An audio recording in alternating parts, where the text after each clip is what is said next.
తెలంగాణ రాష్ట్ర ప్రభుత్వ అధికారిక చిహ్నంలో చార్మినార్ కాకతీయ తోరణాన్ని తొలగించడంపై బీఆర్ఎస్ తీవ్ర స్థాయిలో మండిపడుతున్నారు. ప్రభుత్వం తీసుకున్న నిర్ణయానికి వ్యతిరేకంగా చార్మినార్ వద్ద నిరసన తెలిపేందుకు కేటీఆర్ సిద్ధంగా ఉన్నట్టు తెలుస్తోంది. అయితే లోక్సభ ఎన్నికల నేపథ్యంలో కేటీఆర్ను పోలీసులు అడ్డుకునే అవకాశం ఉన్నట్టు తెలుస్తోంది.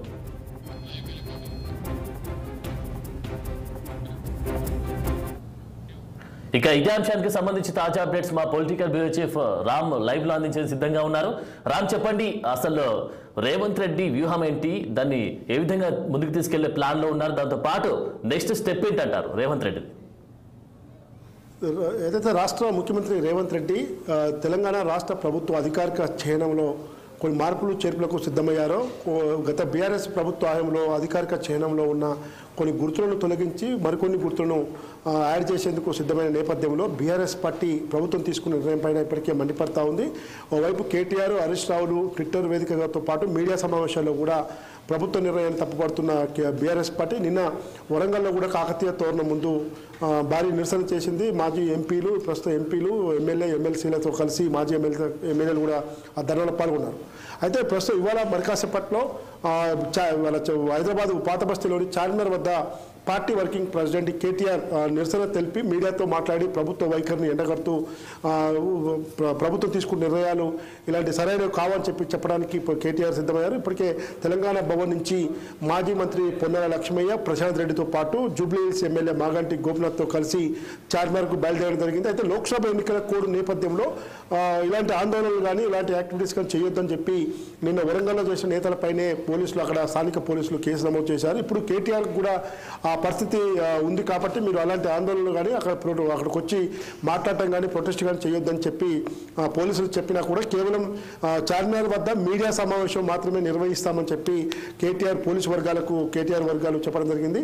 కాబట్టి ఈ నేపథ్యంలో ఇప్పుడు కొద్దిసేపటి క్రితమైన తెలంగాణ భవన్ నుంచి ఈరోజు చార్మినార్ వద్దకు బయలుదేరి చార్మినార్ వద్ద కూడా పోలీసులు ఇతరత్ర ఎలాంటి సంఘటనలు జరగకుండా, అవాంఛనీయ సంఘటన జరగకుండా అక్కడ బందోబస్తు ఏర్పాటు చేశారు. దాంతోపాటు మాజీ హోంమంత్రి ఎమ్మెల్సీ మహమూద్ అని కూడా అక్కడ ఆందోళన కార్యక్రమంలో ఉంటారు కాబట్టి మరింత జాగ్రత్తలు తీసుకునేందుకు కూడా పోలీసులు సిద్ధమవుతున్నారు. అయితే రాష్ట్ర ప్రభుత్వం ఈ అధికారిక చిహ్నంలో ముఖ్యమంత్రి రేవంత్ రెడ్డి తనదైన ముద్ర మార్కును కల్పించేందుకు ఈరోజు సిద్ధమైనట్టు తెలుస్తా ఉంది. ఇప్పటికే గత కొన్ని రోజులుగా తన నివాసములతో పాటు ఇది మేధావులతో, విద్యావంతులతో, కొంతమంది నిపుణులతో కూడా ఈ రాజముద్ర పైన భేటీ అవుతూ గంటల పాటు సుదీర్ఘంగా చర్చిస్తున్నారు.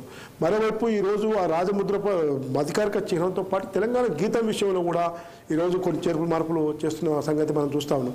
కాబట్టి రేవంత్ రెడ్డి ఇప్పటికే కేవలం తెలంగాణ తల్లి విగ్రహము, గీతము, చిహ్నం విషయంలో కాకుండా ఇతరత్ర అన్ని వ్యవస్థలపైన కూడా కాంగ్రెస్ పార్టీ మార్కు, ముఖ్యంగా ముఖ్యమంత్రి రేవంత్ రెడ్డి మార్కు తలదైన విధంగా కూడా ఈరోజు చేసుకునే అవకాశం కనబడతా ఉంది. ఈ నేపథ్యంలోనే జూన్ 2న అయితే రాష్ట్ర ఆవిర్భావ దినోత్సవ వేడుకలు 10 ఏళ్లు పూర్తవుతున్న సందర్భంగా దశాబ్ది ఉత్సవాలను ఘనంగా నిర్వహించడం ఏదైతే సిద్ధమయ్యారో ఈ తెలంగాణ జాతీయ గీతాన్ని, తర్వాత రాష్ట్ర గీతంతో పాటు అధికారిక చిహ్నాన్ని, ఈ రెండింటిని కూడా ఫైనల్ చేసి అక్కడ ఆవిష్కరింపజేసేందుకు సిద్ధమవుతున్నారు. కానీ బీఆర్ఎస్ పార్టీ గత 10 సంవత్సరాల పాటు అధికారంలో ఉండి అనేక నిపుణులతో, వాళ్ళు కూడా నిపుణులతో, విద్యావంతులతో, మేధావులతో, కవులు, కళాకారులతో చర్చించే ఈ అధికారిక చిహ్నము కాకతీయ కళాతోరణము చార్మినార్ ఎందుకు పెట్టాల్సి వచ్చింది, అవి ఒక చరిత్ర గల సంఘటనలు, ఆ చార్మినార్ ఇవన్నీ కాకతీయ తోరణం, అలాంటి వాటిని రూపుమాపేందుకు ఎందుకు రేవంత్ రెడ్డి ప్రయత్నం చేస్తున్నారని చెప్పి మాత్రం మండిపడతా ఉంది. బీఆర్ఎస్ పార్టీ ఎట్టి పరిస్థితుల్లో కూడా కాకతీయ తోరణం నుంచే మా ఆందోళన మొదలవుతుందని కూడా ఈరోజు బీఆర్ఎస్ పార్టీ హెచ్చరిస్తుంది. ఆనంద్, ఓకే రామ్, మరి ఈ యొక్క కాకతీయ కళాతోరణమే కానీ ఇటు చార్మినార్ని తీసేయడం కూడా, అంటే మీరు చెప్పిన విధంగా ఎందరో మహానుభావులను కూడా, మహానీయులను అడిగిన తర్వాతే ఈ యొక్క చిహ్నాన్ని కానీ ఈ యొక్క చార్మినార్ వాటిని కూడా ముద్రించినటువంటి అంశంగా మనం చూడొచ్చు. మరి దీన్ని తీసేయడం వలన ప్రజల నుంచి కూడా వ్యతిరేకత వ్యక్తమయ్యే అవకాశం కూడా కనిపిస్తుందంటారా? అంటే ప్రస్తుతానికి మాత్రం కేవలం రాజకీయ పార్టీల మధ్యనే ఈ చర్చ నడుస్తూ ఉంది. ఎందుకంటే ఇప్పుడు తాజాగా తీసుకొచ్చే రాజముద్రలో కూడా అమరవీరుల స్తూపం, ఎందుకంటే పాత బీఆర్ఎస్ ప్రభుత్వ హయాంలో ఏదైతే అధికారిక చిహ్నం ఉందో అక్కడ అమరవీరుల స్తూపం ఎక్కడ కూడా లేదు. కానీ ఇప్పుడు ఈ చార్మినార్ను కాకతీయ తోరణాన్ని తొలగించి అమరవీరుల స్తూపాన్ని రూపొందించినట్టు తెలుస్తూ ఉంది. దాంతోపాటు ఇతర ఇంకా 1969 ఉద్యమ కాలము సంబంధించిన అమరవీరుల స్తూపాన్ని రూపొందించడం, ఇతర ఇంకా కొన్ని ముఖ్యమైన ఘట్టాలను కూడా రూపొందించేందుకే ప్రభుత్వం సిద్ధపడుతుంది. ఎక్కడ కూడా తెలంగాణ ప్రజల సంస్కృతిని కానీ సంస్కృతికి భిన్నంగా కానీ రాష్ట్ర ప్రభుత్వం వ్యవహరించట్లేదు. కాబట్టి దీన్ని వేరే వ్యతిరేకంగా ప్రచారం చేసేవారిని పట్టించుకోవాల్సిన అవసరం లేదని కూడా కాంగ్రెస్ పార్టీ చెప్తా ఉంది. అనేక సందర్భాల్లో కూడా తెలంగాణ గేయం విషయంలో మ్యూజిక్ డైరెక్టర్ కీరవాణి ఆంధ్ర అతనికి చెందినవాడని చెప్పి కాంగ్రెస్ పార్టీపై బీఆర్ఎస్ మండిపడుతుంటే విమర్శిస్తుంటే బీఆర్ఎస్ కౌంటర్లో కాంగ్రెస్ పార్టీ కేసీఆర్ కూడా ఎన్నో కాంట్రాక్టులు కానీ ఎన్నో విషయాల్లో ఆంధ్ర కాంట్రాక్టర్లకే ఇతర రాష్ట్రాల కాంట్రాక్టర్లకే మరి ఇచ్చి చేయించాడు. అప్పుడు ఎందుకు బీఆర్ఎస్ పార్టీ మాట్లాడలేదని చెప్పి చేస్తూ ఉంది. ఏదేమైనా ఈ వాదోపవాదాల మధ్య రేపు జూన్ 2న మాత్రం ప్రభుత్వం తీసుకున్న నిర్ణయం మేరకే ఆవిష్కరణ జరుగుతుంది. Anand, thank you Ram.